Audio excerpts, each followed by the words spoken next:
పాకిస్తాన్‌లో ఉగ్రవాద సంస్థ అయిన లష్కర్ ఎ తయిబా నిర్వహించిన ఒక ఈవెంట్‌లో హమాస్ ఉగ్రవాది అయిన ఇస్మాయిల్ హఫీజుల్లా తాజాగా హాజరయ్యారు. అందులో కొన్ని కీలక ప్రసంగాలు చేశారు. సరిగ్గా ఇదే విధంగా మన దేశంలో గతంలో పహల్గామ్ అటాక్ జరిగింది కదా! ఆ అటాక్‌కు సరిగ్గా 2 నెలల ముందు పీఓజేకేలో లష్కర్ ఎ తయిబా అండ్ జైషే మహ్మద్ ఉగ్రవాద సంస్థలు నిర్వహించిన ఒక ఈవెంట్‌లో హమాస్ ఉగ్రవాదులు సైతం వచ్చి హాజరయ్యారు.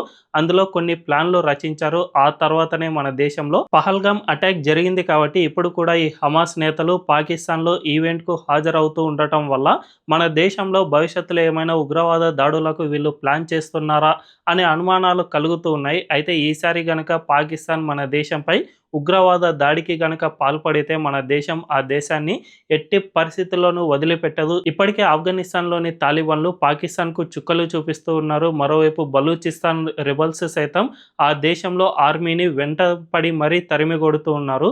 ఇదే సమయంలో భారత్ గనక యుద్ధాన్ని స్టార్ట్ చేస్తే పాకిస్తాన్ ప్రపంచ పటంలో లేకుండా పోతుంది అని చెప్పకనే చెప్పుకోవచ్చు.